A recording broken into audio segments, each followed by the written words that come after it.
Romanos capítulo 16, verso de número 7 em diante. Eu vou ler na versão a mensagem. Estou lendo o Novo Testamento agora de novo nesse ano, e estou lendo na versão a mensagem agora. Não vai mudar muita coisa, mas foi a versão que ao ler me chamou a atenção aqui para a nossa reflexão nessa manhã, tá bom? O tema da mensagem, o título, eu coloquei: atitudes que fortalecem nosso serviço a Deus. Atitudes que fortalecem nosso serviço a Deus. Quais são as atitudes que a gente tem que ter no servir a Deus? É óbvio que não fala só de servir na igreja, é óbvio que a gente serve a Deus também na igreja, mas a gente tem que ter atitude para servir a Deus em todo tempo, em todo lugar. Romanos capítulo 16, verso 7 em diante. Saudações aos meus primos Andrônico e Júnias. Houve uma vez que compartilhamos uma cela de prisão. Olha só, isso aqui interessante, né? Tempo onde a perseguição era grande, e o que ligava eles é que eles compartilharam uma cela de prisão. Eles já seguiam Cristo antes de eu me converter. Ambos são líderes destacados. Saudações Ampliato, meu bom amigo na família de Deus. Saudações a Urbano, nosso companheiro na obra de Cristo, e ao meu bom amigo Estaques. Saudações a Apeles, um verdadeiro e aprovado veterano no caminho de Cristo. Saudações à família de Aristóbulo. Saudações ao meu primo Herodião. Saudações a Trifena e Trifosa, nome se você tiver gêmeas para botar nas suas filhas. Mulheres prontas em servir o Senhor. Saudações a Pérside, amiga querida que tanto tem trabalhado em Cristo. Saudações a Rufo, um escolhido do Senhor, e a sua mãe. Ela tem sido também uma querida mãe para mim. Saudações a Síncrito, Flegonte, Hermes, Pátobras, Hermas e também as famílias deles. Saudações a Filólogo, Júlia, Nereu e a sua irmã, e Olimpas, e a todos os seguidores de Jesus que vivem com eles. Abraços santos para todos. Todas as igrejas de Cristo enviam suas saudações mais calorosas. Pai, em nome de Jesus, fale ao nosso coração, aplique a tua palavra à nossa mente. Precisamos de direção. A nossa vida carece de direção dos céus. Nós estudamos, nós nos preparamos, nós sabemos de caminhos bons, de objetivos bons, de um final bom para nós, mas por vezes, ó Deus, nós somos enganados, nós falhamos, mas o Senhor é pleno em nos dirigir. O Senhor é perfeito na direção. O Senhor é perfeito em colocar em nós aquilo que precisamos para fazer o melhor para Ti, para vivermos da melhor maneira possível. Por isso nos oriente nessa manhã e fale ao nosso coração, em nome de Jesus, amém e amém. Glória a Deus. Paulo escreveu aproximadamente 13 cartas no Novo Testamento. E o interessante que eu olho nas cartas do apóstolo Paulo, além do ensinamento muito prático para a igreja, ele consegue pegar o Antigo Testamento e transcrever os princípios do Antigo Testamento, a história do Antigo Testamento. Ele consegue trazer a luz do povo gentio, a luz daqueles que não estavam debaixo da lei, e ele então orienta a sua igreja. Mas uma coisa que me chama a atenção é que Paulo, o grande evangelista da igreja, aquele que alcançou os gentios, do qual nós fazemos parte, ele escreve não por uma decisão imediata. Paulo escreve como uma decisão secundária. O que isso tem a ver, pastor? Não entendi nada. Paulo escreve porque ele é preso. Paulo não tinha a intenção primária de escrever. Ele deixou um legado das suas cartas para nós, mas não era a intenção dele iniciar o escrever. Ele ia nas igrejas, ele pregava, ele visitava, mas uma circunstância da sua vida o colocou em prisão. E ao estar preso, Paulo então continua se comunicando e ensinando a igreja através das cartas. Olha que interessante, nós temos as cartas paulinas, as cartas de Paulo, que nos ensinam tanto por causa de uma circunstância da vida dele, que foi a prisão. Que coisa interessante. E eu quero pensar duas coisas nessa perspectiva. A primeira é a questão humana, quando a gente olha e a gente faz essa narrativa que eu estou fazendo aqui, dizendo, olha, só temos as cartas, porque o apóstolo Paulo foi preso. E a outra questão é o desígnio divino, ou seja, o propósito de Deus. Deus sabia que Paulo ia ser preso, mas se Paulo não é preso e ele não tem carta, Deus nos deixaria sem o ensino? O desígnio de Deus nos mostra nas Escrituras que Ele tinha um propósito de nos ensinar através da palavra. Então havia já no coração de Deus, assim como no Antigo Testamento, de escrever o Antigo Testamento, de registrar a revelação dele à humanidade. No Novo Testamento Ele também deixaria escrito o seu legado para nós, a sua história e a sua direção. Então são duas perspectivas, a visão humana que diz, olha, só tem carta porque Paulo foi preso, e a outra é, Deus acima de toda circunstância humana, já tem o seu propósito para a sua igreja, para nós os seus filhos, e a gente precisa ter isso no nosso coração. Agora, Paulo é quem é para nós. A história de Paulo, os registros, os livros que foram deixados sobre a história do apóstolo Paulo, vem porque ele se destacou, tanto na evangelização, quanto na quantidade de cartas, de livros, vou usar essa terminologia no Novo Testamento, que chegou até nós. As suas cartas chegaram até nós. Então Paulo foi alguém relevante. Mas quando a gente lê aqui o texto, a gente lê pessoas que pode ser que você nunca ouviu o nome, que para você são nomes interessantes. Que nome é esse? Você já imaginou que tinha uma pessoa chamada de Urbano, aquele que é da cidade? Urbano significa aquele que é da cidade. Tinha uma pessoa na Bíblia chamada de Urbano. Paulo compartilhou prisões junto com seus primos, parentes dele, que já serviam a Deus antes dele. Entende que a história da Bíblia é apresentada por pessoas que se destacam e os seus nomes estão registrados. Mas há pessoas que nós lemos aqui, que Paulo faz menção da mãe de alguém, mas não cita o nome.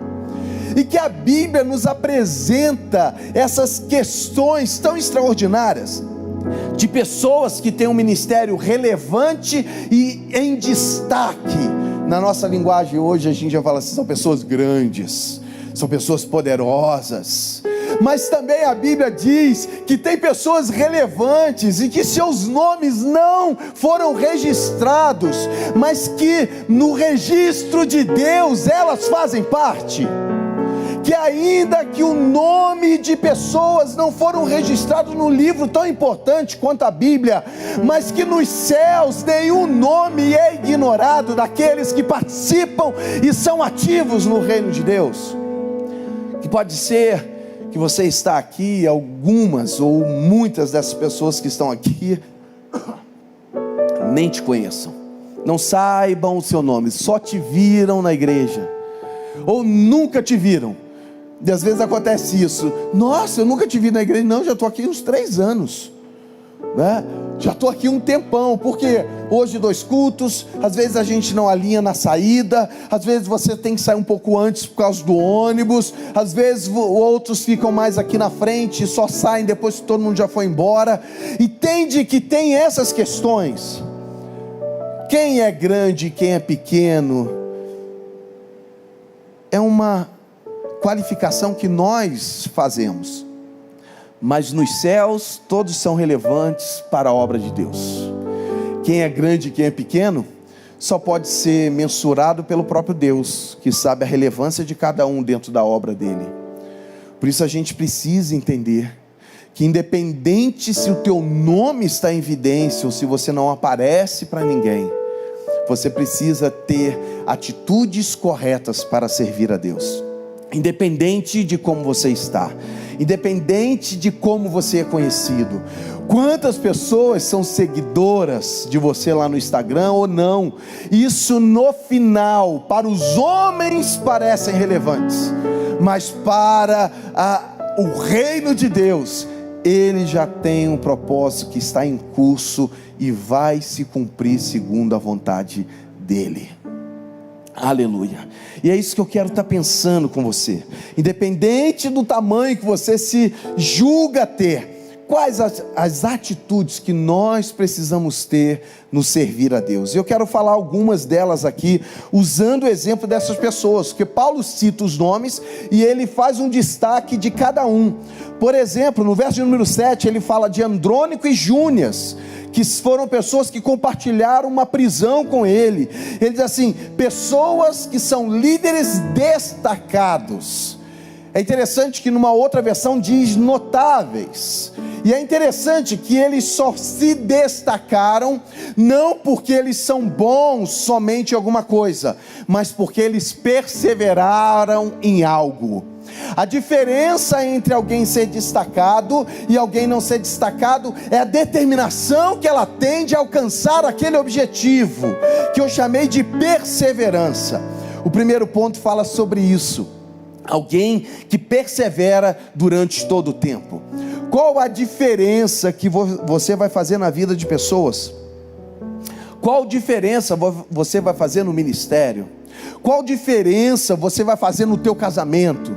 Qual a diferença que você vai fazer em questões da tua vida? A perseverança que você vai ter durante esse tempo que vai determinar o resultado que você vai ter.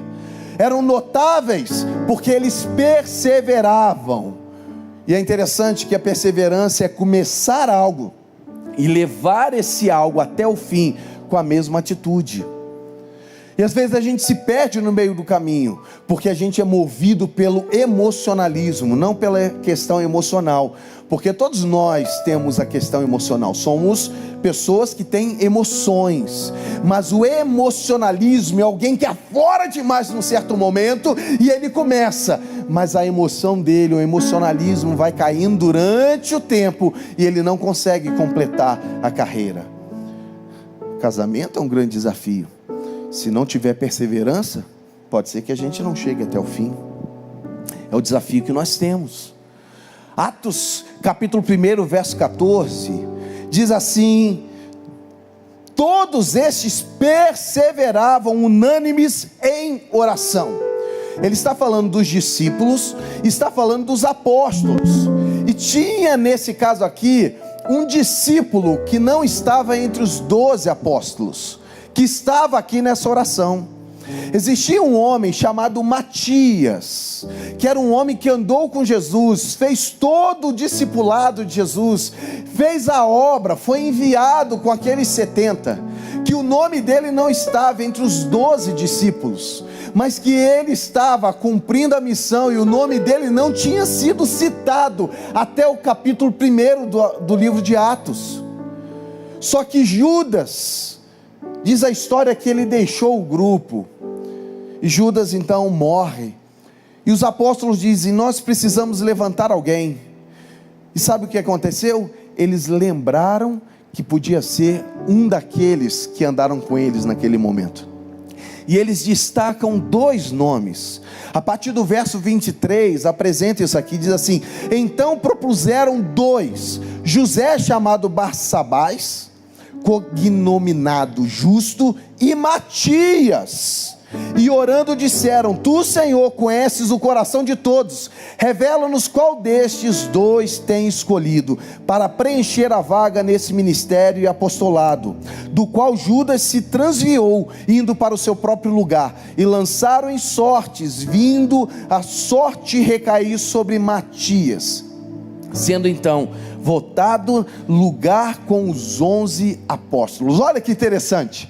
Ele, independente se ele tinha sido escolhido dentre os 12 apóstolos de antemão, A Bíblia diz que ele perseverou, e o texto diz, eles perseveraram em oração, e no momento que precisava levantar um apóstolo, substituto de Judas, foi citado duas pessoas que se destacaram, mesmo que o nome deles nunca tivesse apresentado, sido colocado na Bíblia, e escolheram então Matias, segundo a orientação de Deus.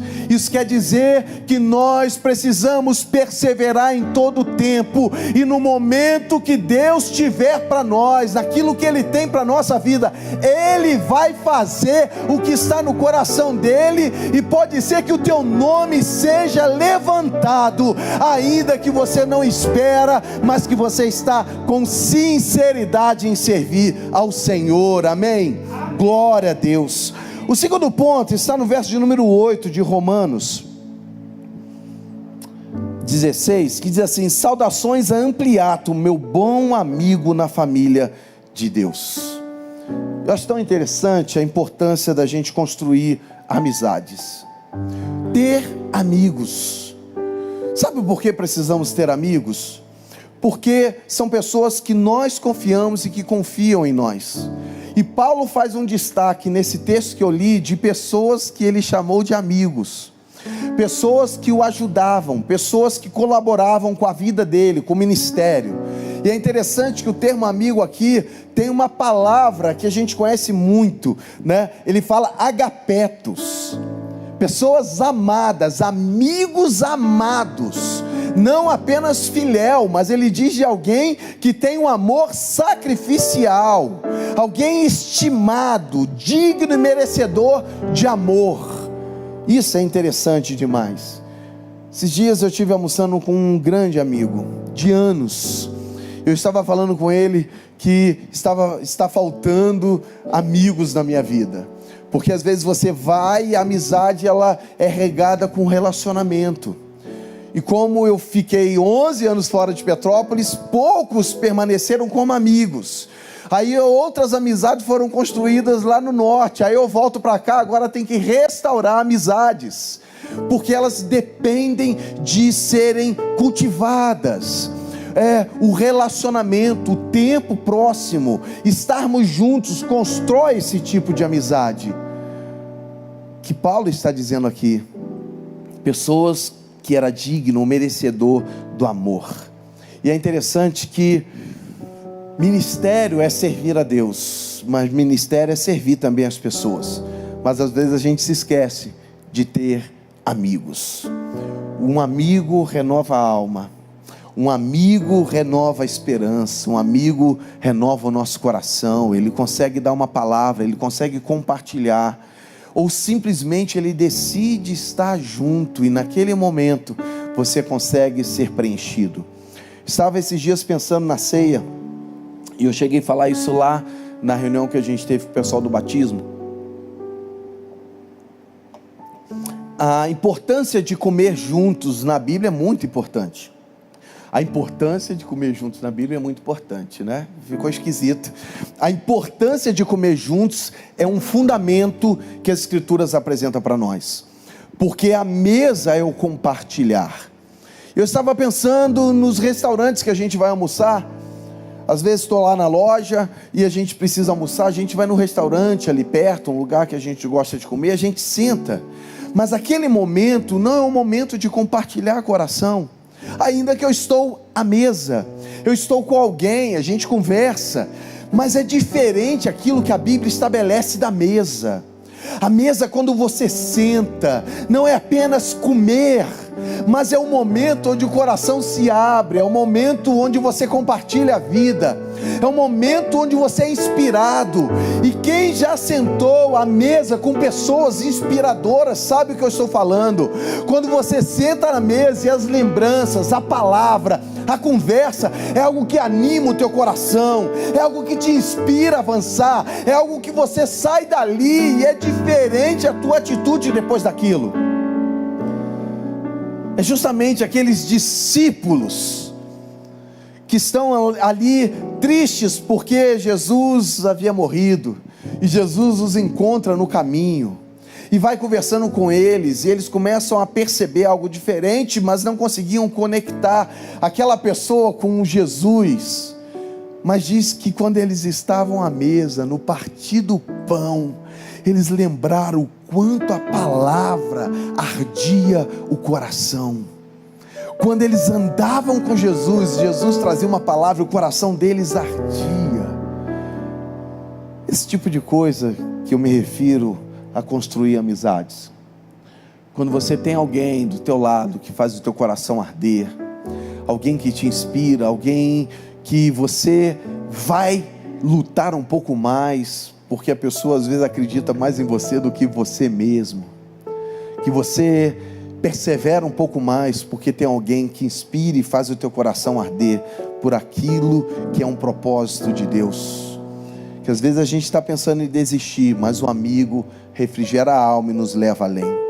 João capítulo 15 fala da atitude de Jesus em relação aos seus discípulos. Ele diz assim: já não vos chamo servos, porque o servo não sabe o que faz o seu senhor, mas tenho-vos chamado amigos, porque tudo quanto ouvi de meu Pai vos tenho dado a conhecer.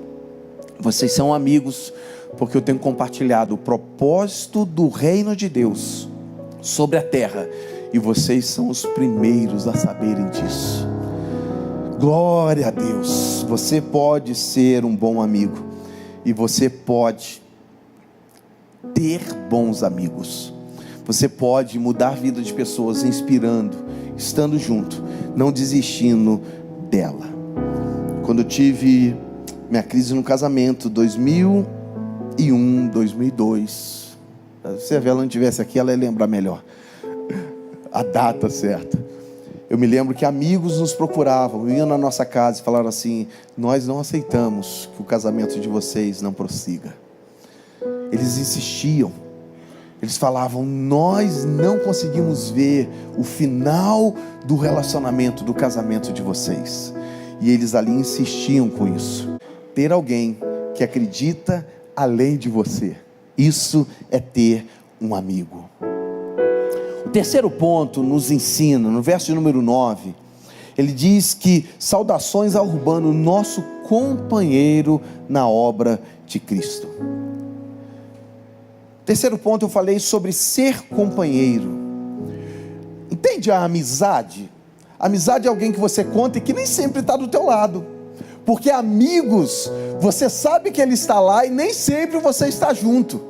Porque às vezes a gente acha que amigo tem que estar o tempo todo ali coladinho, vamos estar junto em todo o tempo. E às vezes amigo você não está junto em todo o tempo. Esse amigo que eu citei, que eu almocei com ele esses dias, né, quando a gente foi ver, a última vez que a gente esteve junto foi em 2023. Rapaz, já tem um ano que a gente não estava junto. Um ano já tinha se passado que a gente não parou para conversar. Olha que interessante, mas a amizade, ela não é alinhada simplesmente que você tem que estar junto todo o tempo, mas é alguém que você confia e compartilha o teu coração. Mas é interessante que além de você ter amigos, você precisa também de pessoas que sejam companheiros na caminhada, que andam junto contigo, alguém que partilha da vida e que você pode cooperar e ser cooperador. E o termo aqui que ele fala, companheiro, é o termo de alguém que coopera, alguém que está junto, alguém que colabora no que você faz. São graus diferentes, e às vezes a gente tem que olhar isso na nossa amizade, porque a gente vai ter amizades com graus diversos, porque a gente acha que todo amigo a gente tem que abrir tudo a nossa vida para ele. Eu tenho amigos ministeriais, eu tenho amigos antigos que não é da igreja, eu tenho amigos hoje que conhecem a minha vida, meu casamento, que sentam na cozinha, na mesa onde a gente partilha da vida, mas alguns fazem parte de uma esfera, são companheiros, alguém que estão nos auxiliando, que é importante, que caminha conosco, mas que você não pode abrir o teu coração em todas as áreas. Você não pode abrir coisas, às vezes, do teu casamento. Você não pode falar tudo, porque é um companheiro, alguém que coopera. É lógico que independente de qualquer questão, você precisa ter confiança é alguém que precisa ter confiabilidade. Alguém que precisa você entender que o coração dele é fiel. Mas na realidade você não pode abrir todas as coisas.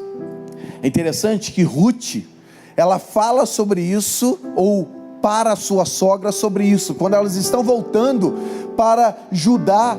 Ela diz assim: olha, o teu Deus vai ser o meu Deus, o teu povo vai ser o meu povo, né? Tudo que você fizer eu vou estar junto com você.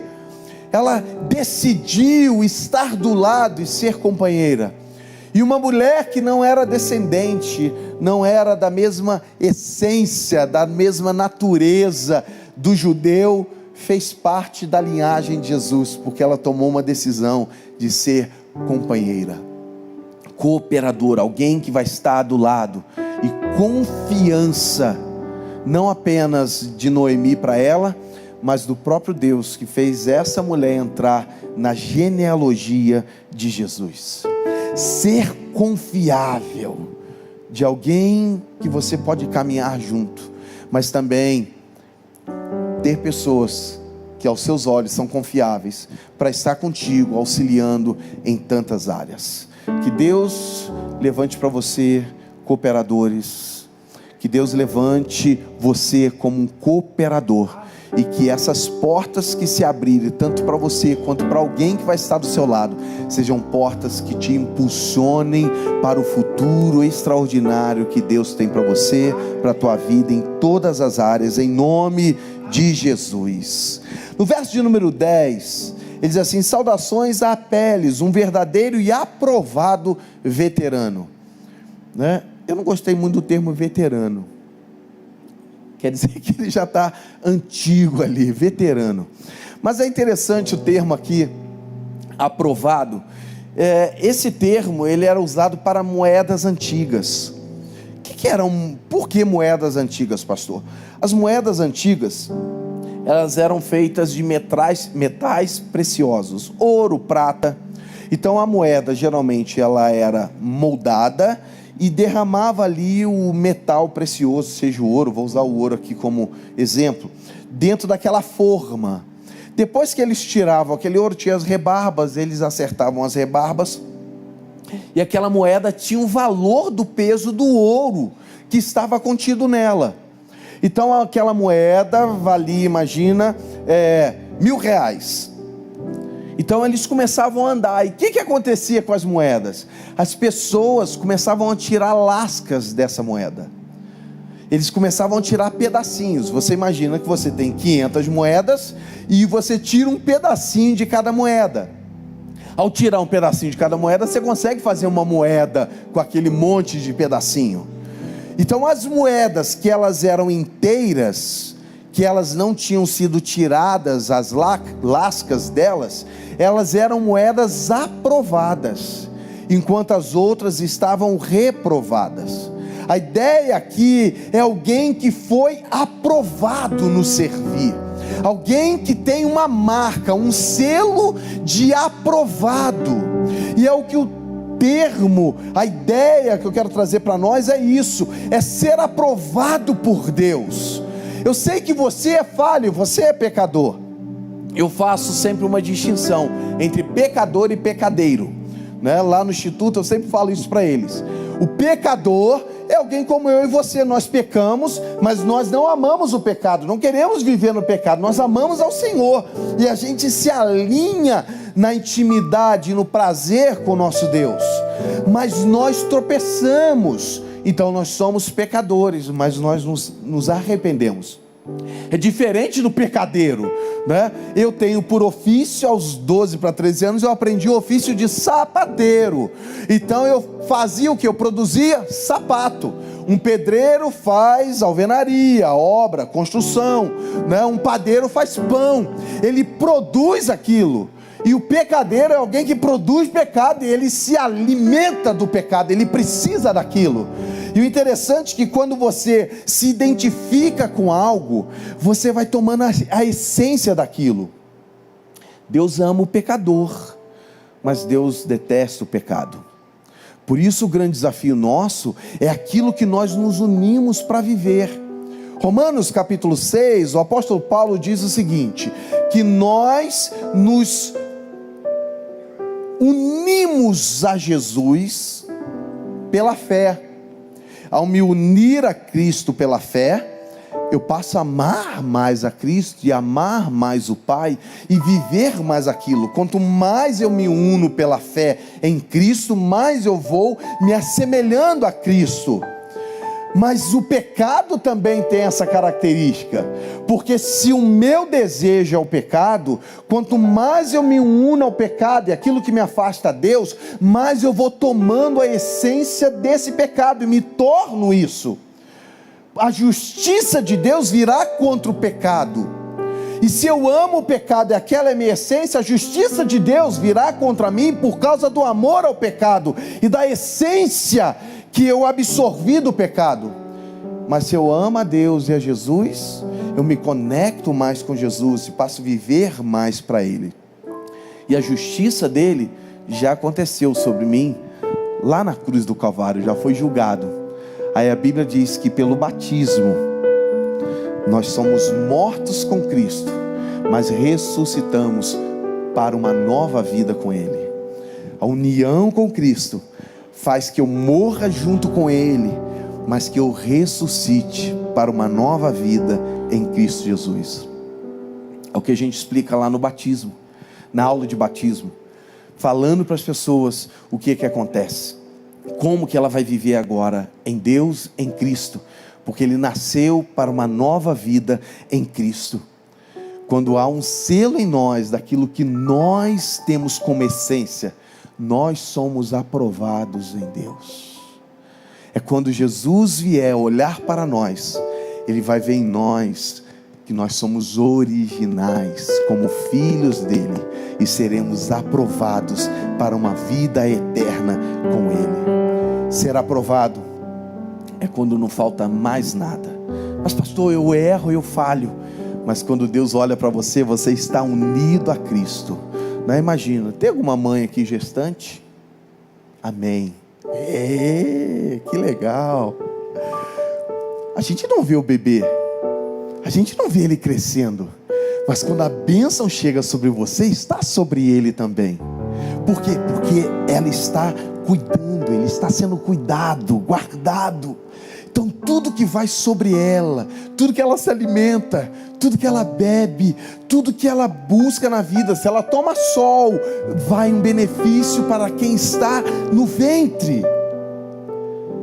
Se nós estamos em Cristo, quando o Pai olha para Cristo, eu estou nele guardado, eu estou nele, ali dentro de Jesus, e a bênção dele está em nós, porque nós estamos em Jesus. Isso é fundamental para a nossa vida. Ser aprovado não é só o que você faz, é com quem ou em quem você está, e nesse caso é estar com Jesus. Você é aprovado nele. Qual é a atitude que você tem que ter? Estar nele, para que o Pai, ao olhar para você, veja Jesus sobre a sua vida e você nele. Aleluia.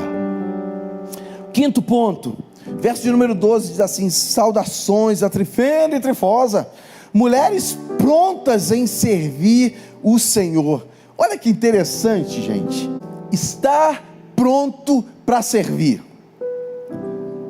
É interessante porque existe disposição e disponibilidade.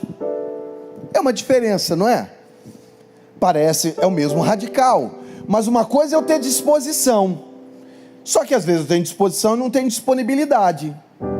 Já convidamos pessoas para servir em alguma área e diz assim: pastor, sábado, que é o dia que acontecem as reuniões, eu não posso porque eu trabalho o dia todo, e às vezes trabalho até 8 horas da noite. Ele tem disposição e ele quer, só que às vezes ele não tem disponibilidade. Você pode ter disposição e não ter disponibilidade. O bom é quando a gente consegue alinhar os dois. E é interessante que essas mulheres, elas conseguiram estar disponíveis e realizar aquilo que foi chamado. Esses dias, uma pessoa também fala assim: pastor, eu quero, mas eu não posso por causa do meu trabalho. Se você quer, Deus então é o responsável para poder alinhar a tua vida, para que o teu trabalho possa estar alinhado àquilo que deseja o teu coração para servir ao Senhor. Por quê? Porque há disposição no teu coração. Se há disposição no teu coração, o nosso Pai é extraordinário para criar a disponibilidade para que a gente possa servir. Deus que nos chamou é também aquele que efetua em nós a ação, o lugar para que você possa servir. Por isso, o quinto ponto fala estar pronto e operante no servir. Então, se você não tem tempo para servir durante o período que você quer, mas você tem o teu tempo para servir no período que você estiver, como você estiver, da maneira que você estiver, se você não pode servir naquilo que você quer, ou que você foi chamado, existe um tempo, em outro dia, em outro momento, que há uma disposição para isso, que haja uma disponibilidade. Faça como essas mulheres, elas estavam disponíveis. E o interessante é que o termo aqui diz que elas tinham um trabalho exaustivo, alguém que se dedicava e chegava à exaustão. Diz assim, trabalhar com empenho exaustivo. Maurício era um presbítero que nos auxiliava na obra, na igreja aqui no Indaiá. Eu me lembro que já chegavam às 4 horas da tarde, a gente já tinha feito tanta coisa, todo mundo exausto. Ele virava e falava assim: pesquisas dizem que depois que você considerou que você já deu 100%, o teu corpo ainda guardou 30% de reserva.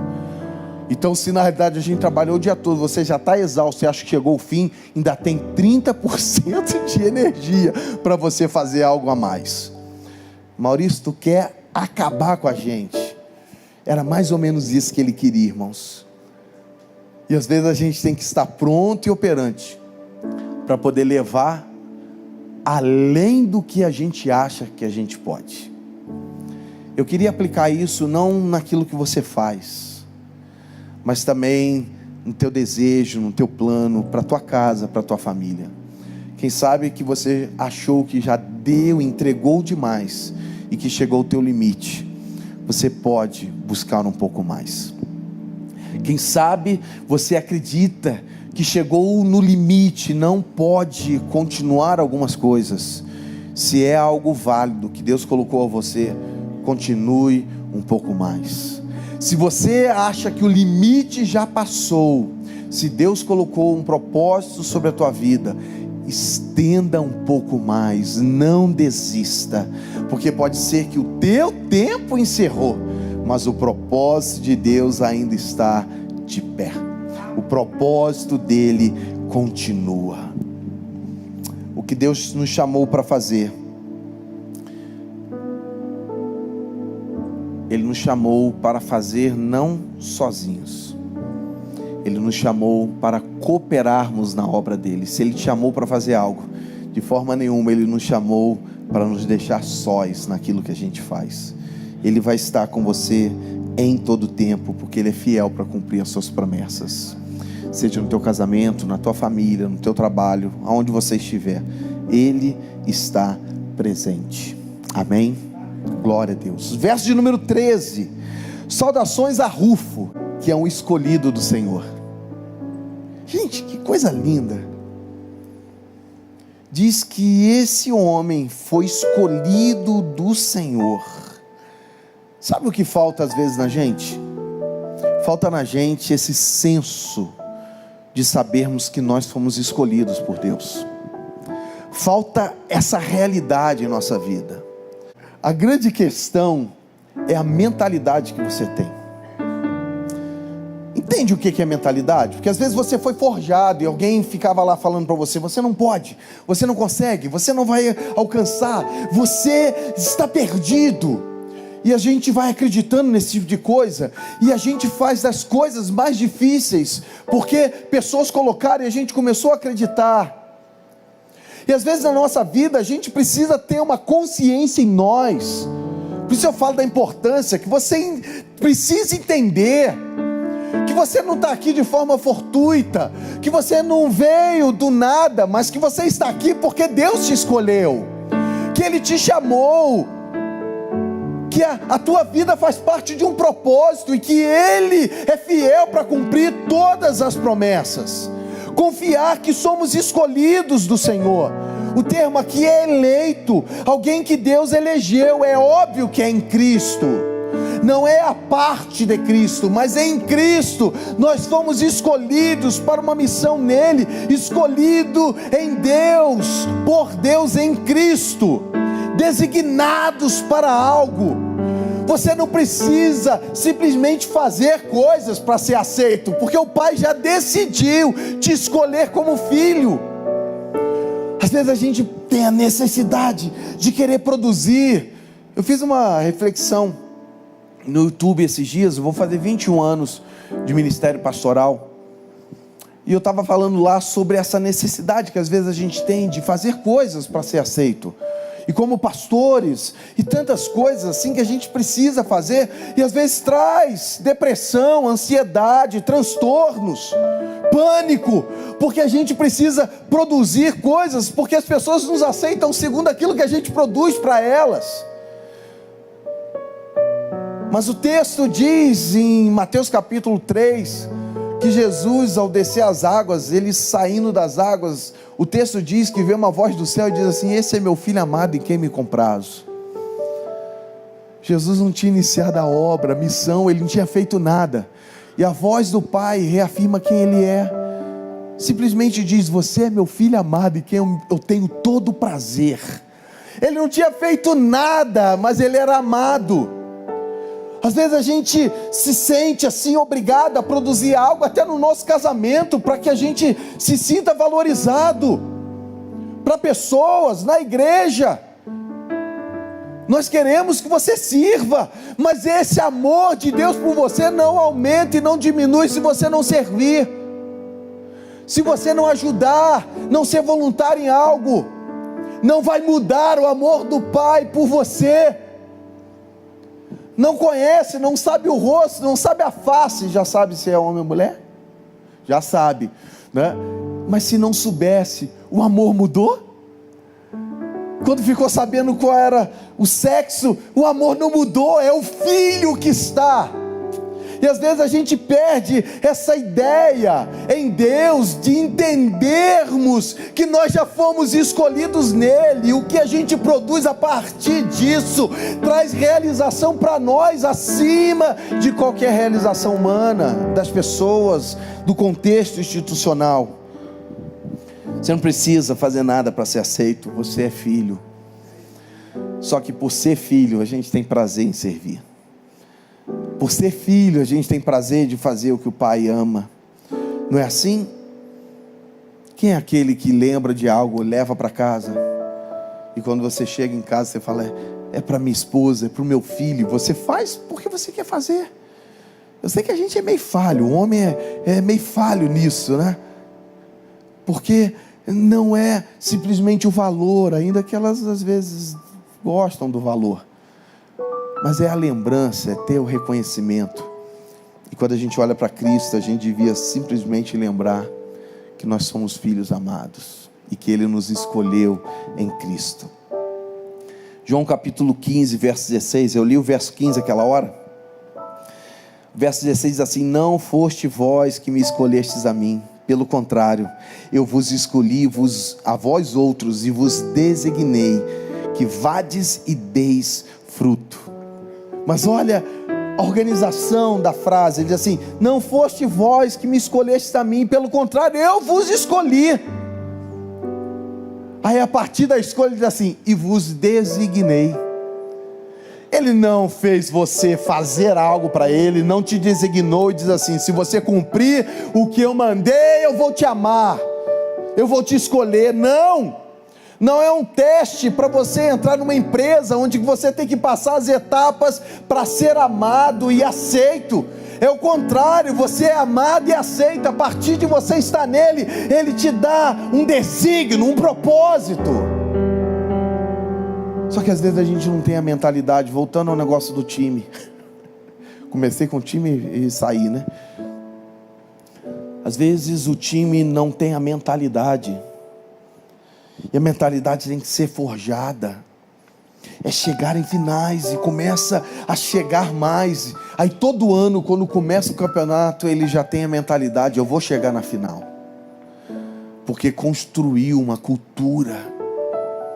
E o que eu quero deixar aqui nessa manhã é isso: tem essa cultura que você é filho, tem essa cultura que você é amado, que Ele te escolheu, e nessa escolha, quando você está nele, Ele te dá um desígnio para fazer algo no nome dele. E o último ponto, aleluia, foram 7, né, irmãos? Só Jesus, hein? Verso de número 15, eu achei que não ia dar tempo. Saudações a Filólogo, Júlia, Nereu e sua irmã, e Olimpas. Ele diz assim: e a todos os seguidores de Jesus que vivem com eles. Nomes que não foram citados, pessoas que a gente não sabe quem é, mas ele diz assim: são pessoas que servem a Cristo e vivem com Ele. Não tem nome. Às vezes a gente acha por nosso nome não está sendo anunciado, os títulos que temos, que a gente não está inserido dentro do reino. Somos escolhidos nele, e Ele deu um desígnio a nós. Independente se o teu nome aparece, independente se você faz o que tem que ser feito. Tem uma outra passagem que ele diz assim: são aprovados, veteranos aprovados. Tipo eu e o pastor Tiago assim. Somos mais veteranos. Dos pastores mais novos, nós somos veteranos. Ou dentro do que você está, você já pode ser um veterano. E pode ser que mesmo com o tempo, o teu nome não tenha sido anunciado. Pessoas não olham, não enxergam a importância que você tem. Não pare por causa disso. Não desista. Saiba que pessoas podem não reconhecer, não sabem nem o teu nome, mas o papel que você tem no reino é fundamental. Deus conhece todos os seus filhos. Deus conhece tudo o que Ele colocou em nós para servi-lo. Ele sabe de cada atitude, de cada coração, o que você tem, o que você é nele. Você pode se colocar em pé para a gente estar orando? Quem sabe pessoas precisam estar retornando a esse primeiro amor de entrega. Quem sabe você não teve reconhecimento e isso te frustrou. Quem sabe você parou, você desistiu, e hoje você tem que voltar a ter as atitudes necessárias de perseverança, construir amizades, ser companheiro na caminhada de pessoas, porque às vezes a gente se decepcionou com alguns e a gente então fechou o nosso coração para ter outros do nosso lado. Você precisa ser aprovado, ser encontrado de forma plena. Você precisa estar sempre operante, servindo. Confiar que você foi escolhido e se manter firme até o final. É um chamado de Deus para a tua vida. Você curve a cabeça, faça a tua oração. Eu não sei no que Deus falou contigo, não sei o que Ele apontou para o teu coração, mas aquilo que Ele tem falado é porque Ele se importa.